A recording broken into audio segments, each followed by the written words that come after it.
Hello, hello, hello, hello. How's everybody doing? Let me turn off my phone.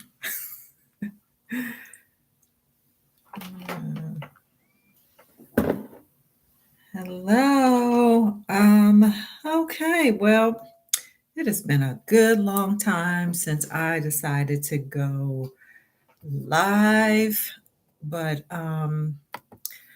I wanted to because there are so many things going on, and I feel like in any one given video that I would be rambling if I just try to talk about all the different things that came into my head at any given time on the video. But I felt like if I go live, then I could maybe get some interaction going and yeah, see what's up and see what y'all are most interested in.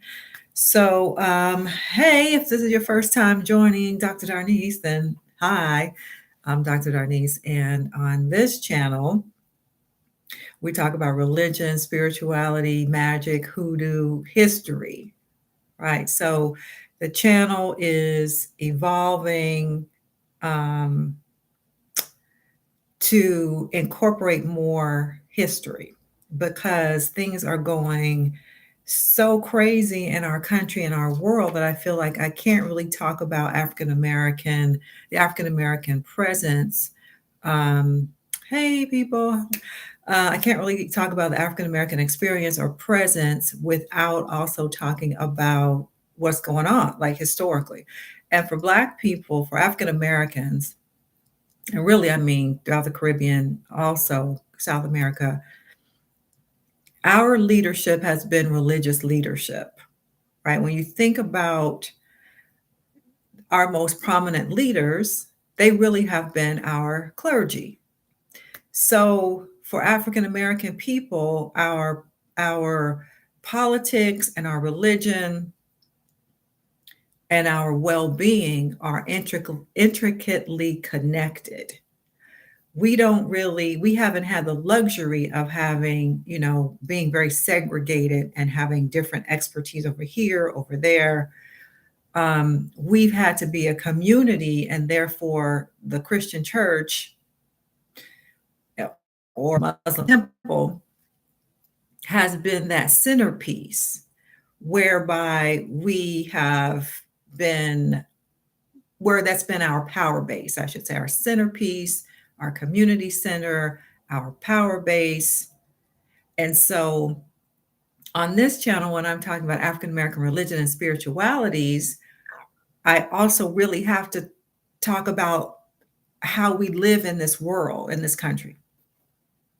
And so there is this intersection for us between religion and politics. And so race also, of course. So that's why I want to expand what we talk about on the channel. And so you'll see me doing more history, and you'll see already that I am doing that. I'm talking about the state of Florida, right? Y'all, my last video, I hope you watched the last video, said it's a state of emergency. And it really is a state of emergency. And do feel free to be over here in the chat. I appreciate y'all who are here. Thank you. Say hi in the chat. Although it can be distracting to me. But, we really are in the state of emergency in our country. We're going backwards. We are at a state of Jim Crow. We are at Reconstruction. And as I talk about in that video, the last video, a lot of Americans don't understand. They didn't study Reconstruction, or if you did when you were in high school, it was a long time ago, you don't remember. But it is literally the time when we came out of the Civil War, out of slavery. The country was fractured. The country's fractured now. The country was fractured, and it had at least two problems, right? So when I teach this, I always say there's two problems America has to deal with in this time. Well, since we've been here. One is what to do with a country that's fractured. How do you put back a country that is fractured? The war was fractured. What are you going to do with those people who were traitors, right? The Confederacy. What are you going to do with those people? And what are you going to do with this now free Black population? Do you have to let that sit, that America never intended for there to be a free Black population on these shores? And so once that happened, now there's a problem. What to do with Black people, like literally. And so here we are in 2023, and we see that our country is still dealing with essentially the same issue. What to do with a free Black population? Are they really fully citizens? Are they really free? Do they really fit in? Does their culture blend with ours? I mean, we're dealing with the same thing. So it's so imperative that we as Black people get on top of this. And by that, I mean, stay woke and give up this idea that anybody else is going to do for us. Like, that's a delusion at this point to say that we're expecting a school system or anything under America for some reason to have our best interests at heart. It's a delusion for us to say, oh, I'm expecting these other people to do for us what I want, what we as a community aren't doing for ourselves. It's just not going to happen. Oh, my feed seems to be breaking up. Well, I don't know what to do about that. I think my internet might be a little bit unstable right now. So thanks for telling me. Hang on a little bit. Let me know if you are essentially getting what I'm saying. But I guess my internet is unstable, which is not a good thing. But thanks for letting me know. Yeah, so let me just reiterate, I put out a Black Studies reading list. I put that out there. You can find it. I'll put it, by the time this goes to recording, I'll put the link there again, but I've put it on several videos. I put the link on several videos. I put the link on the posts where you can go and get the link to the Black Studies reading list, because it's really upon us.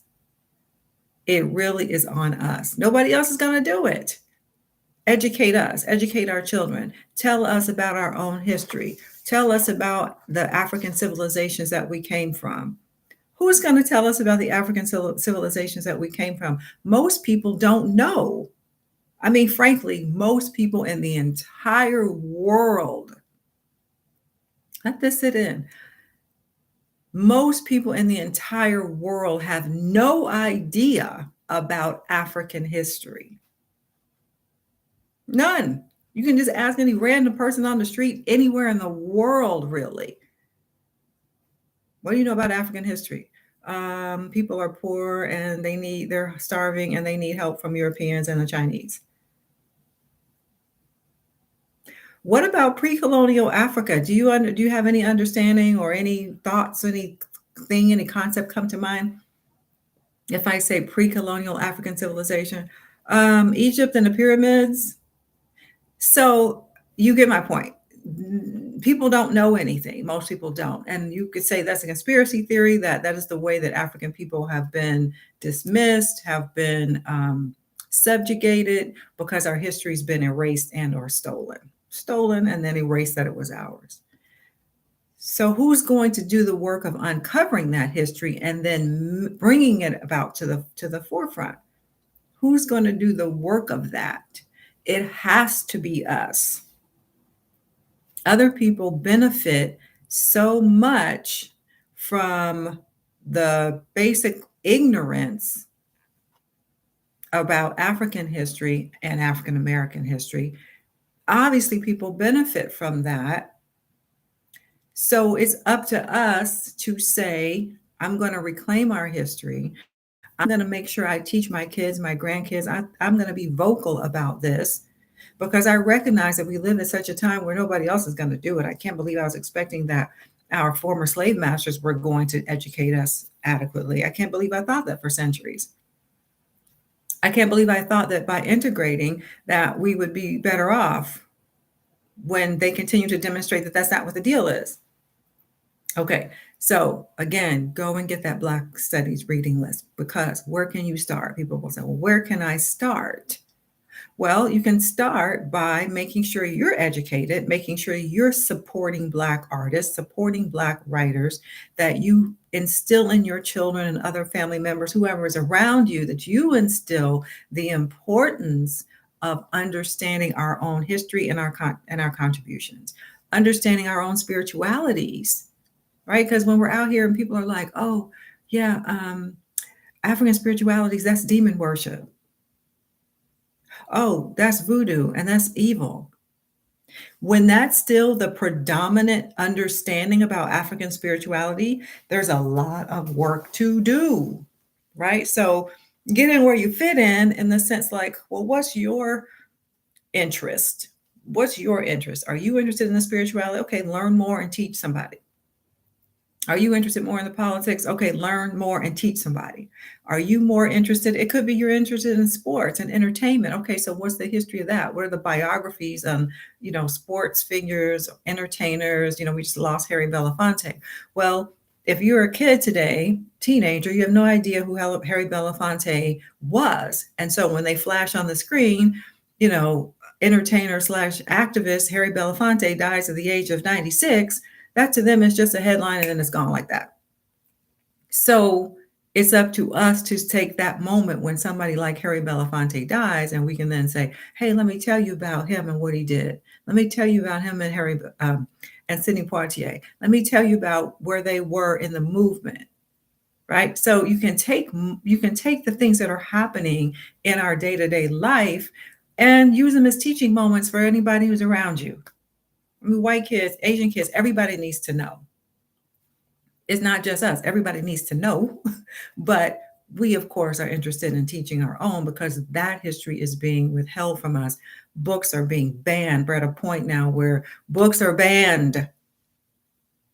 So think back. Okay, Black people were forbidden from being literate. Black people were forbidden from being literate. Now in 2023, we're told a lot of our books are not worth reading. We're going to take them off the market and make it very difficult to get. If you're in the state of Florida, you can't read these books in school. We can't have them in libraries. I think also states of Oklahoma, Mississippi, right? Like there are a lot of states that are following suit. And so kids literally can't get those books. It's not that much different, is what I'm saying. It's not that much different than having your education withheld from you. When you have certain books that are withheld, why can't I read those books? Why can't I read those books? So in the college classroom, I ask my students all the time because they don't want to read, but they're coming from the position of just being college students and not wanting to do much work, right? They want to do the least amount of work because that's just what it is, right? So I always say to them, well, who benefits by you not reading? Who benefits from your ignorance? Because you can't help but be ignorant when you don't have information. So who benefits? And so I say to us, if we don't take the time to read, to get in where we fit in, find your own niche, your own interest, and go deeply and broadly into it, and then bring other people with you. That's what I mean when I say find what you like already. I tell my students all the time because they're to them history is going to be boring. And I go, oh no, history is not boring in this class. Why? Because I'm introducing them to so many things they don't know that they're astounded. They're astounded. They don't know. They're like, how can I not know this? How could it be that nobody told you? So they're eager. They don't even want to leave my class. Did I tell? Okay, I had a class this past semester. Tuesday, Thursday class from 6 p.m. to 7:20. Tuesday, Thursday from 6 to 7:20. And at 7:20, my students sat there. Many of them, of course, some of them got up and ran as soon as they could. Because they would say, nobody tells us this. Nobody talks to us like this. They're eager and they're hungry. Okay, so I just, of course, I'd be tired by then, right? I'm ready to go myself. I'm like, we gotta go, we gotta stop. But I would stay. I would stay till standing there in the classroom, 7:30, 7:45, 8 o'clock, 8 o'clock. Class was over at 7:20. That's how hungry our young people are. So, but I would tell them, find the place where you're most interested. Are you interested in the religion? You're interested in the Nation of Islam and Malcolm X? Because they don't know anything about Malcolm, other than he was the violent one. So, are you interested now in Malcolm? You're interested in Muhammad Ali's story? Go into that. Read more. Read some biographies. Read some memoirs. Malcolm wrote autobiography. Read. Are you interested in, I don't know, pick any athlete because I don't know athletes. Are you even interested in music, like musicians? Well, find out about them. We've got to make it, cool and trendy to be smart. So, anyway, what else did I want to talk about here? Well, I also wanted to say that I am going to reopen my Patreon. As I'm saying, is what I'm taking upon myself is to educate more broadly outside of the college classroom, to educate more broadly, which is why I made that Black Studies reading list available here for free, right? All you have to do is, click and give me your email address because I have to send it somewhere. So as part of that, or an extension of my teaching, an extension of that Black Studies reading list, I'm going to reopen my Patreon and invite people who want to have study sessions or book club or whatever we want to call it, something fairly casual, because I'm not trying to grade papers and, you're not going to get like a certificate out of it, but it would be a regular place to come at least once a month where we could discuss ideas, right? Where we could stimulate each other's ideas and thought processes around where we are as Black people, spiritually, historically, politically. Because for Black people, all of these things are connected in this country. You can't be a Black person in this country and have segregated kind of activities. So when you go to church, for those who go to church, they're talking about who's running for what office, right? You go to a mosque, it's integrated. Who's running for what office? Those politicians start showing up in our religious spaces because they know that that's where Black people are and there's value there. So the politicians have to show up in our religious spaces. So my point being, for Black people, all of these things are interconnected. We're not doing only politics. We're not doing only spirituality because that's just not that's not how we do. We do it all. And then we bring in the music and the film and the art as well, because again, that's what we do too. Black culture is the most popular culture all over this world. Black culture is the most popular culture all over the world. We set the standards, we set the trend, we set everything, and then we let it go because we don't know, right? Like jazz, the blues, rock and roll. Right? Well, people will say, oh, rock and roll is white music. Rock and roll is white music. No, it's not. Rock and roll became white music because they put Elvis Presley's face on it and called him the king of rock and roll. But rock and roll comes from the blues, and the British rock artists knew that. They came from England to come and study with the Black blues people in the American South because they understood that's where that music comes from. Okay, our young people don't understand that. So when they are looking at the Rolling Stones, for example, which not that they really know who they are, but they hear about the Rolling Stones, right? That's a white band. Rock has become white. So what happens is Black people lose our own attachment to our cultural production. We lose the fact that rock and roll is our music. Actually, they just changed it up a bit, but it was really the blues. Right? Jazz, we kind of just let that go, take it for granted. Jazz musicians who can't make a living in America, they go to Europe and they, are greatly applauded. because in Europe and Asia, they love it. They love our culture.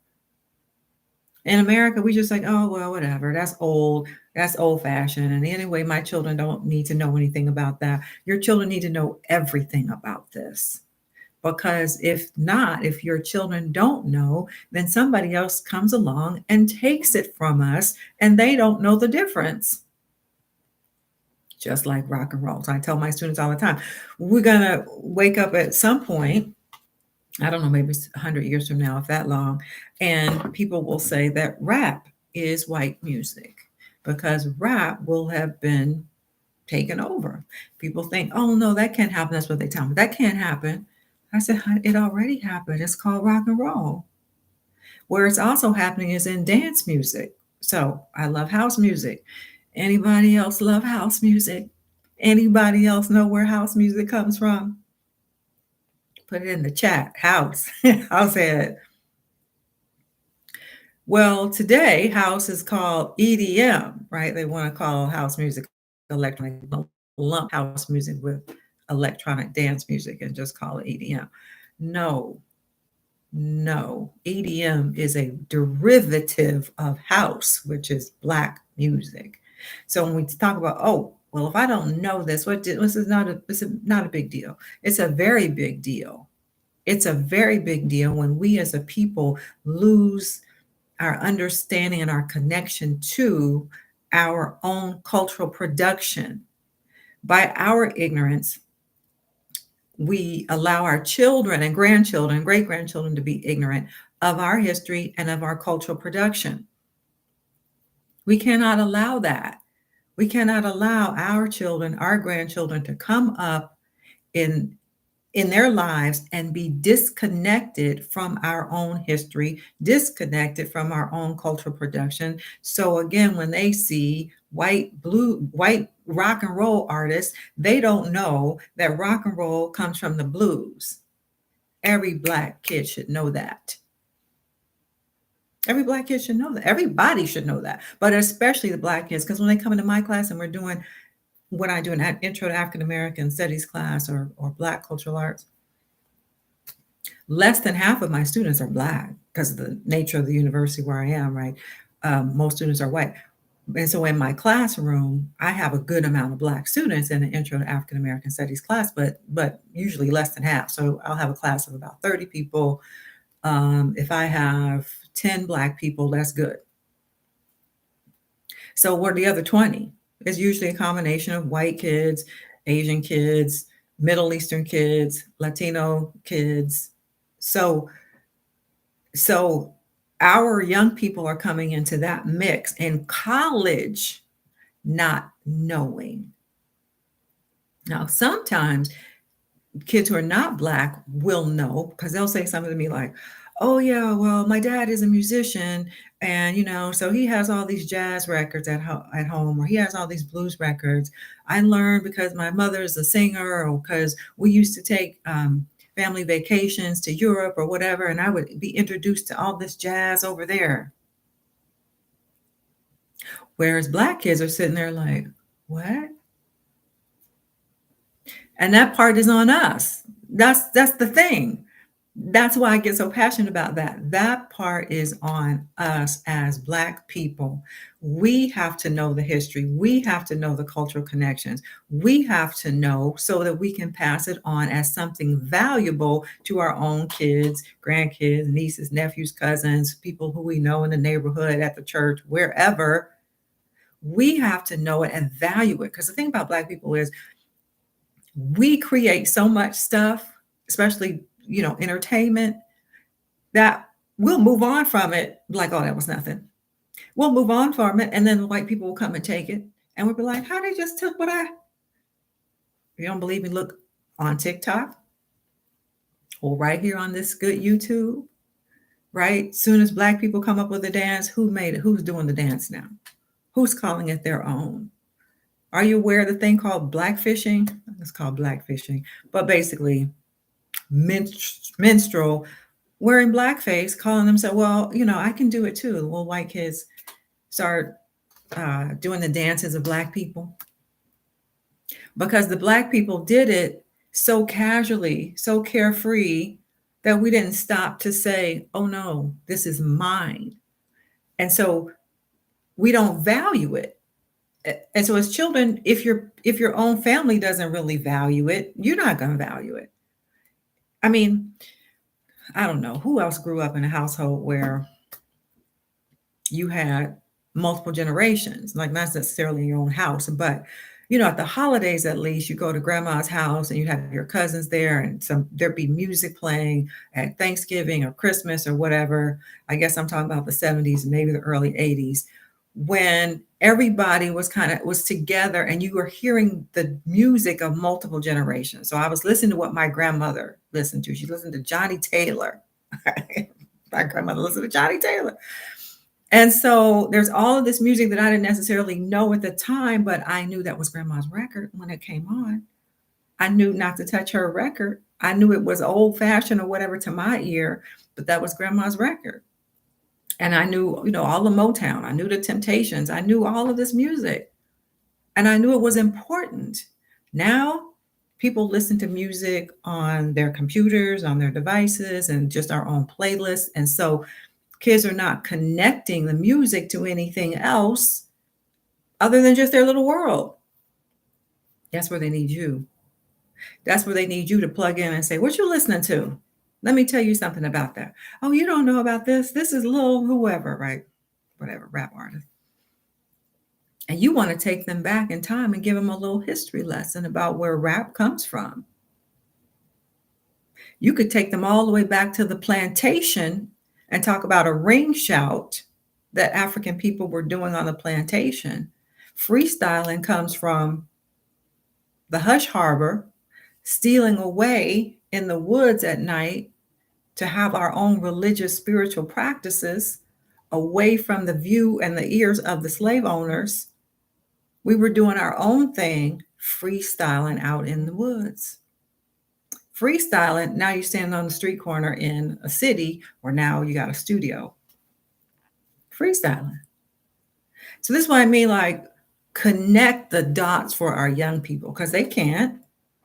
Connect the dots for our young people and for ourselves. Many people, we get involved, we get caught up in our own lives, of course. As an adult, you got a lot of stuff to do. You got a lot of responsibilities, and you're tired. Like, you're not reading the book for pleasure. You're just not reading it. You're on your phone also. You're watching stuff on whatever, Netflix, whatever you're streaming. So it's a good opportunity. My point, coming back to my Patreon and going back to opening up the Patreon again, to have a monthly, at least monthly right now to start with, a monthly gathering where we can, get together and talk about these ideas, right? So that we can be better at sharing it with the whole world around us, at least our environment around us. What do I need to do to better myself so I can help somebody else? What do I need to know so I can pass on this knowledge to somebody else? When we're all looking at the news and seeing crazy things happening, how do I teach young people how we've seen this horror movie before? Like, you take the time to tell your young people, we've seen this before, and this is what usually happens. We have to be up on our history so we know what we're looking at right now. Nothing new under the sun. There's nothing new under the sun. If you're over 45, there's nothing new under the sun. The young people don't know it. They think it's brand new. Oh my God, how can this be happening? How can there be a book ban? Oh my God, how can this be happening? Well, they tried to keep us illiterate before. There's nothing new. So anyway, let's get together, right? As I said, to start with once a month. And so Patreon, I will be putting the link to how you can join me on Patreon. And there'll be like a basic level where just like, hey, you want to support the channel? Maybe it's $1 a month just to support the channel. If you like what I do here, support the channel, right? $1 a month or something. And then if you want to join that study group, then I don't know what that's going to be. It's going to be more than $1, but not that much more. Because I really am just trying to get people into the habit of reading and study without it being overwhelming. I know you, as I said, you got responsibilities, you got work, you got kids to raise, you got things to do.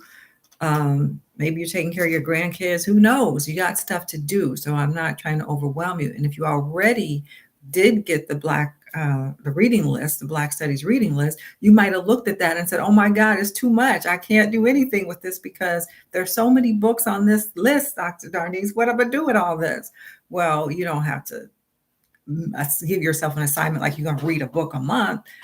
It's for you to have as a resource and be able to work through, right? It's a resource that you have. So I want to give us an opportunity to have some community on Patreon because it'll be much better. It's much more helpful, I think, and I'm being an educator all this time, when you have a community of people who come together and talk through ideas. Because stuff is going to keep jumping off, right? We know in this country, stuff is going to keep jumping off. We're getting closer and closer to another presidential election. And we really going to see the stuff hit the fan some more because DeSantis in Florida, he's just doubling down. He's just digging in, trying to speak to a certain constituency that recognizes what he's doing. Oh, we're trying to keep a lid on what we did to Black people because they don't want their children to be uncomfortable. They don't want their children to be uncomfortable in the classroom. They don't want their young people, their children to be to feel guilty in the classroom. And so because they're looking out for their own kids, it means our kids get nothing. You can feel bad. We don't care about you. You can just feel all kinds of shame. We don't feel bad. We don't care about you. As a matter of fact, we're not even going to keep talking about your history. And so people will ultimately forget. Not on our watch. So join me on Patreon. Join me here. Keep watching the videos. It's my intention to make more frequent videos.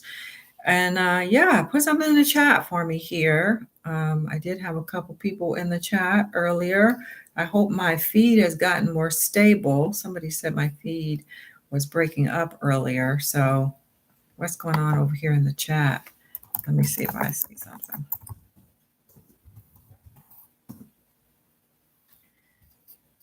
Are you seeing my chat? Are you seeing my message here? I'm going to say also.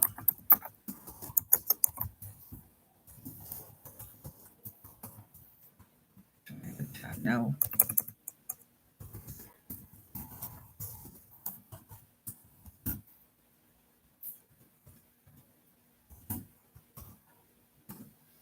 If I'm chatting with you, are you chatting back with me?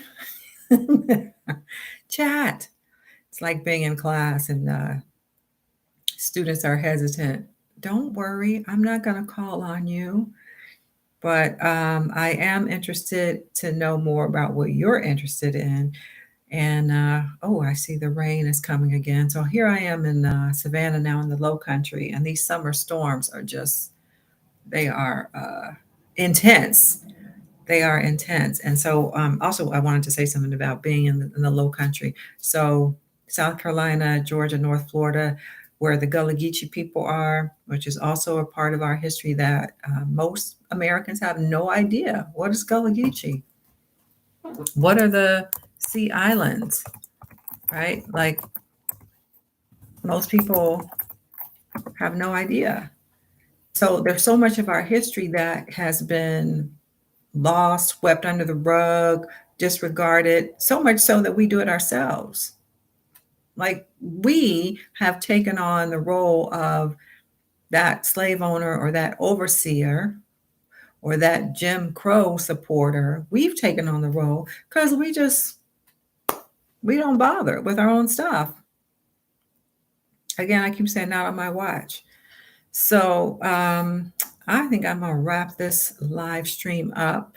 I will be doing another live stream pretty soon here because I want to stay in touch where we can go back and forth with each other.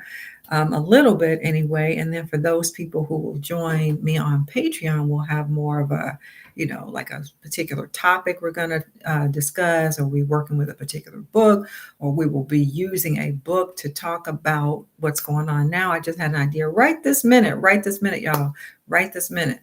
We're going to do first up, and you can write me in the chat and let me know, have y'all read James Baldwin, The Fire Next Time? I know I've done at least 3 videos probably on that over the years, because I am a huge lover of James Baldwin. Oh, you can see right here. This is a candle that says James Baldwin on it right here. He has his own, he has become a patron saint of the arts, patron saint of poets, uncles, and exiles. So The Fire Next Time is one of the most important books, period. One of the most important books, period.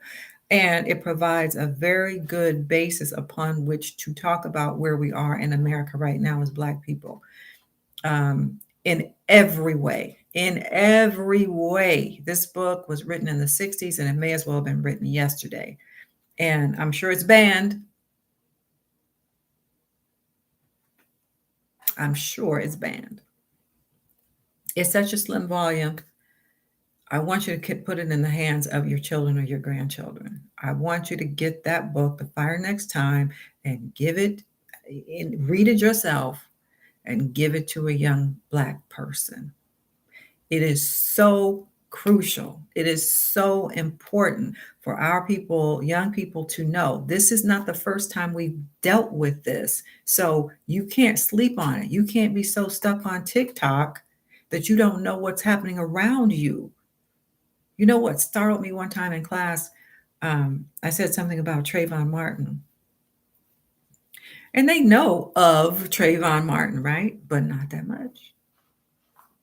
This is Gen Z I have in the classroom. They are 18 to 22.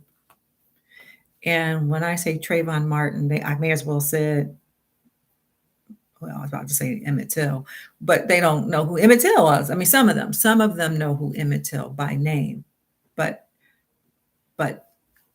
Trayvon and Emmett get, and we know Trayvon Martin happened just a minute ago in time, a blip ago in time.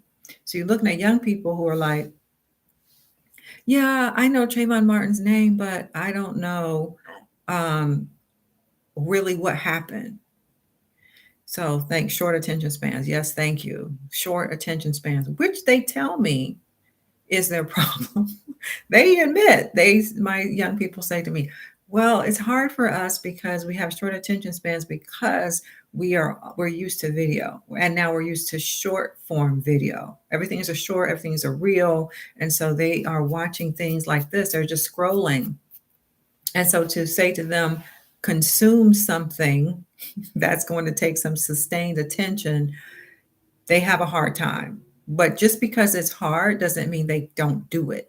And that's why I share with them, well, we have to do hard things in this thing called life. You have to do hard things to challenge yourself. You can't just be ignorant your whole life, because to be educated takes your attention and your time, right? My university, they're paying at least $65,000 a year. I mean, excuse me, you, the parent, is paying $65,000 a year to go to the school where I teach in LA. I'm still online teaching in LA. $65,000 or more. So you can meet and tell me you're going to come to my class and you're not going to read a book, but somebody's paying for you per year, not for 4 years, per year. And you can't read a book. Oh, you're going to read a book. You can read a book or fail my class. Take a pick. So I'm like that in the classroom. I'm like, well, this is what the rule is. This is what we're doing. This is how it's going here. You don't like it this way, that's fine. You can go. So that's what, when they say to me, but nobody talks to us the way you do. No, this is part of what they mean. It's like, I sound like somebody's Black mother. I don't even have kids of my own, but they become my kids. I'm like, Well, I'm talking to you the way my mother talked to me a little bit. I only give them a little bit of how my mother talked to me because my mother was no joke whatsoever. None, no jokes. So I give them a little dose of her, like, you're going to do this thing and you can. You have to empower them to know that they can do it. And once they start, then they get interested enough and they stay with it. Right. Facts. My mother didn't play. Like, play. Play. I mean, she was like, she was fair, but she was hard. And of course, I appreciate that now because it meant that, I learned to do hard things. I learned to delay instant gratification, right? So that I knew, okay, you got to do your homework and then you can go out and play. That comes back kind of another kind of a way now because I need to play more at this age. But her goals for me were very high. And so she made sure that I had an internal work ethic so that I didn't give up when things were challenging, right? Parents have to, and you know this as a parent, you have to prepare your kid to be okay without you. You have to prepare your child to mature. You have to prepare your child to be able to navigate this world when you're not here, right? You have to make sure that when they go off to college, you're still alive at home, but they're away at school and they have to make good decisions without you. You want to give your kids enough common sense or confidence where if something is happening in their lives, they can start making good decisions. And to know, okay, if I make a bad decision, I can still rebound, right? A lot of young people today, they don't have any resilience. They just feel like, well, if I fail at something, it's over. Everything's terrible. Like they don't understand. No, you fall down, you get back up. You scrape your knees, you get back up, you put a Band-Aid on and you keep moving. Again, it's something that we have to instill in our young people, like a sense of who they are, self-worth, self-value. Your culture means something. Your history means something. You know it means something because these people are trying to take it from you. They're literally trying to erase your history your history from the historical memory. What else do you need to know that it is in fact very important? If you have these people trying to erase it from the nation's historical memory, they rather revise it and say, oh, did you see? Because that was my last video. What they did, the Board of Education in Florida, they say that when slavery is taught in Florida, they're going to talk about how it was mutually beneficial and that people who were in slavery gained skills that they were able to use for their own benefit. Yes, Florida has gone insane. Well, Florida is modeling it. Florida is the face of it right now of Jim Crow. They're being so bold with their Jim Crow.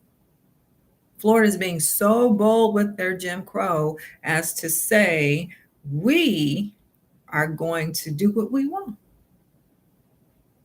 We're going to tell slavery the way we want to tell slavery.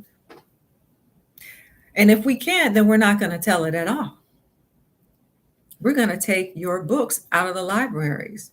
Did you hear librarians and teachers are losing their jobs if they insist on having certain books?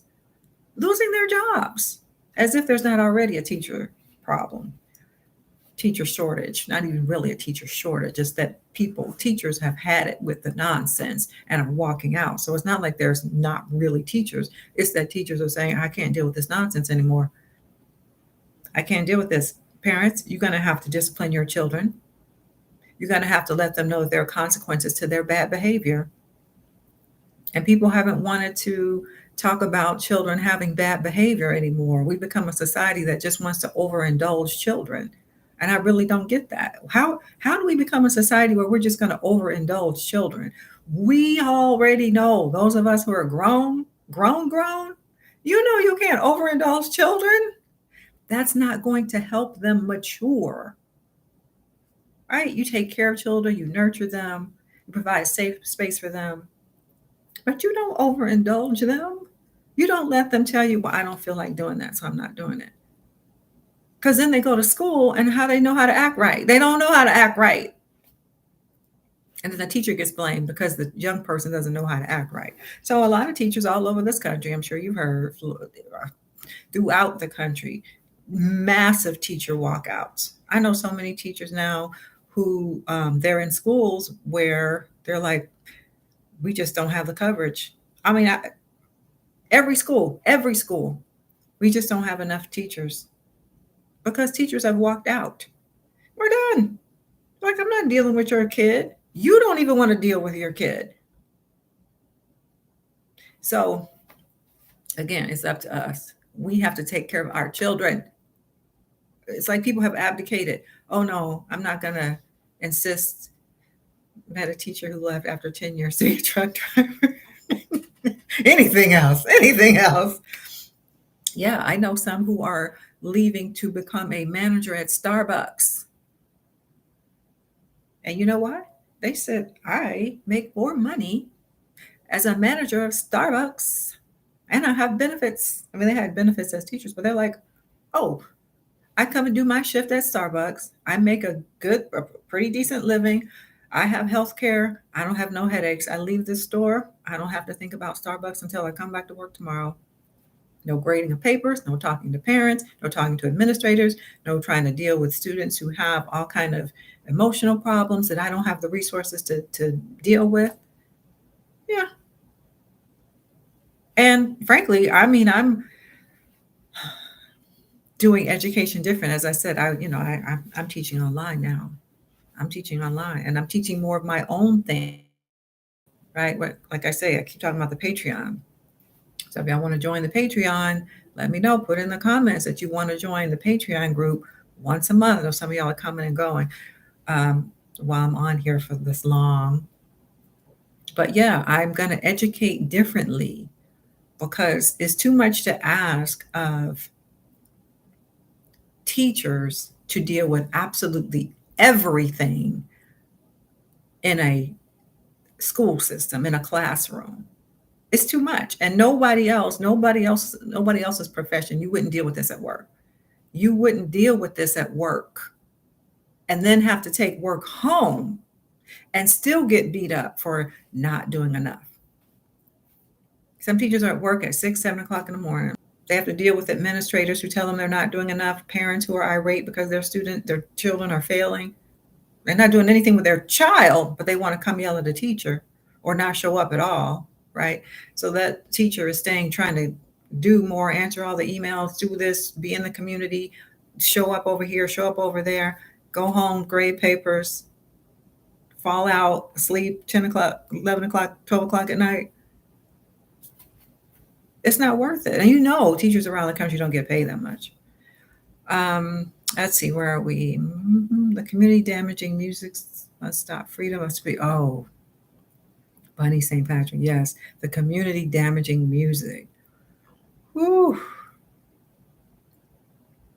And the children have too many issues that impede learning at school. Exactly. And this is what I mean, but we have to take care of our children. There's so many things going on. We have to take care of them, not leave them to themselves, leave them to their devices, leave them to, just be on this. We can't do that. You got to step up and be a parent and be a community, right? And I happen to agree with you about the community damaging music. I know everybody is like, oh, I should be able to listen to what I want or be able to create what I want. It does it has an effect. We can see. I was listening to the radio in the car yesterday, and y'all know the song, LL Cool J song, Doing It. Y'all remember that song, LL, doing it well. And I guess I was listening to some pop station. Again, I'm new to these parts of Georgia, and I don't know what radio station, but I'm listening to it, and they bleeped out so much of the song, and I was kind of laughing to myself, like they should have even played the song because there's so much innuendo, and that's not even a song that's horrible, right? It just has a lot of obviously innuendo in that song, and there was so much that was left out, bleeped out. But A lot of times in Black radio, our kids hear the whole full thing. Urban radio, they don't bleep out those words. So our kids grow up hearing a lot of the so-called toxic language. Pop stations don't play the same song.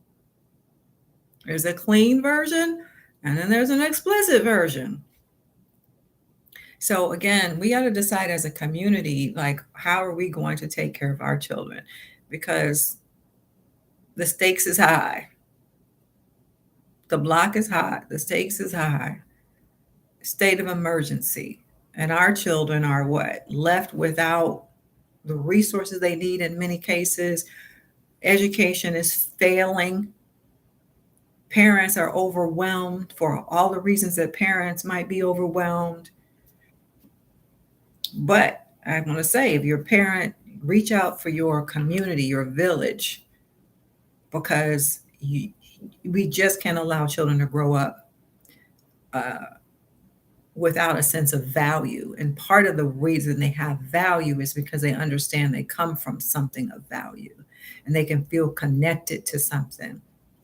There's so many young people now, children who say they talk about being lonely and isolated. They don't have community. They're isolated because they're on this. They know how to be on this. But if you put them in a room and say, talk amongst yourselves, that's what I used to do too in class. Talk amongst yourselves. Because I do these kind of things, and they say, Dr. Martin, nobody else talks to us like this. Nobody else tells us, talk amongst yourselves. They look at me, they just stare at me. What do you mean? I mean, talk amongst yourselves. Talk. You telling us to talk? I am telling you to turn around and talk to your neighbor. And some will, and some will not. And they say, I have anxiety. So you mean you can't talk to the person next to you who you've been sitting next to for a couple of weeks now? We're in class, a couple of weeks, couple of months. You can't talk to that person? We got a problem. Anyway, this has been a little preview, I guess, of what I want to do in the Patreon, but we will have a certain body of work that we will be looking at and using to kind of springboard. So let's start with James Baldwin, The Fire Next Time. Get you that book. It's very slim volume. So if you're already thinking yourself, I don't have time to read because I work. I understand you work. I understand. It's a very slim volume, but it's a masterpiece. And James Baldwin has told us decades ago, America will burn. And here we are. The fires are, we're engulfed. We're fully engulfed. And it's just a matter of time before we see if we're gonna put out the flames or are we gonna just combust and be nothing in the country. Anyway, I'm gonna wrap this up. Anybody else have anything they want to add before I go? Look for the links to join Patreon. What else? Make sure you're watching my videos. I always appreciate it. What else I want to say? Oh, there's also this thing called Super Chat. Oh gosh, my computer. I need to plug up my computer apparently. Apparently my battery is low. There's this thing called Super Chat. So if y'all want to contribute anything, do that. I'm experimenting more than anything with that because I don't know how that works exactly. I guess it's like, oh, okay, you stayed with me this long on the live stream. You can do a Super Chat or whatever. Stickers. All right. Well, thanks for hanging out with me. And again, thanks for being part of the community. If you have not subscribed, please do subscribe. Peruse through the videos, watch, like, share, all that good stuff. Get yourself that Black Studies list. Okay, and join me. All right, bye for now.